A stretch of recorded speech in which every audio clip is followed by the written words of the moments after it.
Alrighty, hello every folks, and good morning. Alright, so I want to talk about one of my favorites here today, a unit that is often misunderstood because a lot of its best quirks are something that you'll rarely see advertised in-game. See, in-game, they typically will do the standard thing that they've done throughout the series, of just, they take the unit, they throw some spells on it, they throw it out there, it's all like, haha, I throw Fireball and my butt stinks, what are you gonna do about it? And that's kind of annoying, that's...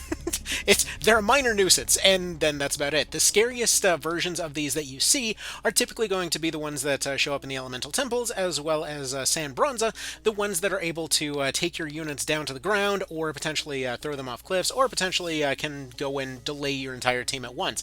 And it might give you a small glimpse into what makes these guys good, because they're a very, very adaptable unit, but they're very weird. This is a unit that can be specially tailored to do a lot of very specific things, more so than most out there. So let's go ahead and go into this here. So Constitution, Insight do exactly what you usually expect them to do. Typically, these guys won't be running a surplus on MP, so I wouldn't exactly expect that to be an issue for them. Pincer Attack, they generally are not a physical or magical damage dealer. They're actually, again, more of a big, bulky trickster of sorts, with a lot of things in their bag. For example, you might notice they've got Steadfast, they've got Siege, and they've also got Dash. Have you ever needed a bulky unit that you wanted to get exactly over there and make them unmovable? Because here's the thing, unlike something like a lot of the flyers, like for example your Griffins, your Cockatrices, things like that, if you needed to go have somebody block a walkway and wanted to make sure that they were completely dislodgeable under any circumstances, you are able to do that as well as the Cyclops. Sure, you can potentially get a flying golem later on, potentially just move them into their place there, but you won't necessarily be able to ignore Rampart's, do the whole steadfast thing and dash at the same time. Is it weirdly specific? Sure, but I know personally I've run dash, howl, siege, and steadfast at the same time before, and it's actually been pretty handy for clearing out temples and other areas where he wanted to block off very particular areas. This also means that actually if you have a warp ring and you want to save the flight for your better units, then potentially a warp ring might not be a bad idea for a Cyclops, because they can essentially take advantage of this combo. Because of Siege, they'd be able to ignore the penalty from Rampart Auras, and from running into other things there, and essentially just kind of get themselves into the right spot. Anyway. Point being, it's weirdly specific, but it works. Resist Petrify, Resist Charm, do what they usually do. Now, when it comes to their other moves here, they're odd. So, Sweaty Palms is something that you start learning to fear in San Bronza, because you've got anything that flies. The Cyclops, I don't know if they're specifically programmed to do this, but they somehow always find those units that you want to have flying around and cause them to be leadened. Now, as it's been figured out over time, apparently their mind score is actually what's determining their odds to go and leaden something. This means that the ridiculously stat boosted stuff that you run into up there is going to have a near guaranteed chance to drop something to the ground. This doesn't seem like much until it's everything. Next, we've got Reeking Meatballs. This inflicts misstep. Outside of being hilarious, no reason to use that. Pirate's Breath is going to inflict spoil heal. So this is another one that's... Okay, I've had situations where I kept this on there as a joke, and it actually ended up coming in handy. It's very rare that Spoil Heal actually ends up being useful for you. But for some challenge run applications, yeah, I can absolutely see that being on there. And again, it's just kind of funny. Anyway, this is probably my favorite one of the bunch, Stinky Feet, which basically just caused them to kick somebody so hard that they just don't exist in time anymore. So it has a chance to stop the target. Funny little tidbit. It actually took until about 2 patches ago before somebody actually noticed that it said shackle instead of stop, because that's what it used to do back in PSP. Anyway, let's go ahead and move on here. Next, we've got Howl, which is going to stun enemies within 2 tiles. Because this is an automatic skill, this means that this skill will not check resistances or anything along those lines. Unless they are immune, this will always have a pretty high chance to activate. I forget what the actual odds are, but I feel like it's somewhere in the 60 to 80% ballpark. Either way, it's very likely to go stun everything in that vicinity. Now, remember what I mentioned earlier. Steadfast, Siege, Howl, Dash. Yeah, they can just move in there and just mass stun things. Potentially go and put a haste on them. They actually end up pairing surprisingly well with a lot of spellcasters. In fact, I would say, I would personally argue that while the Golem is better off as a just walking barricade, the Cyclops is the actual true kind of best friend of casters in this game. See, the thing is, they've got a lot of spellcasting options, but they're not very good spellcasters themselves. We'll get to that in just a second. Last skill to cover is Glare, which hobbles enemy units. Essentially, this is another one of those that's in that pile of it's not useful until it's everything, because potentially hobble could mean the difference between a unit just having a useless turn and getting back to your backliners and, giving them the business. So, depends, again, on your situation.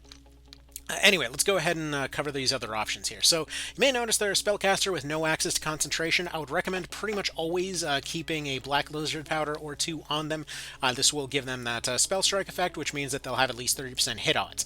Now, they suck at generating MP if you're looking to use them as a caster. However, these are a really good mage support. So, for example, if you primarily go and specialize in debuffs, so for example, you send them forward, you let them get attacked by things.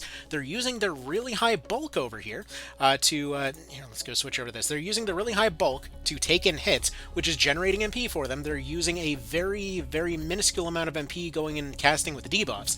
And then once they're built up, they take that spell charge, they send it back to the casters in the back row. Essentially, they're serving as a shield and a support at the same time. So that tends to be pretty handy. If you really want to have a spell to give them some punch, something like a missile spell will generally be okay because they're on the cheaper end. It's very rare that you'll see something like Paradigm Shift being useful in their case, but I have seen at least one situation where this ended up winning a fight. Just kind of throwing that out there. Now, Drain Mind is one of those things that usually a unit almost will never have enough of a intelligence bonus to be able to actually get to fully drain anybody with Drain Mind. Drain Mind is specifically for those cases where you need to deny somebody 10 MP before they do something scary. And because it's fairly cheap, and because these guys are up in the front row a lot, this means that they potentially can go and delay finishers from coming in with something like Drain Mind. It'll always do at least 10. So this is potentially a very useful thing in their hands, and again, if you get crits and things, pick up some crit cards on them, pick up some auto skill cards on them, you could see some good results out of that. So basically their skill list is all about their different movement skills, and potentially one or two debuff skills. Their casting things are all about conserving and just overall efficiency while going and supporting other people in the team. This also means that something like a zombie Cyclops can be a very solid option because they don't necessarily need to be able to, to constantly generate more things. They're generating MP by getting punched.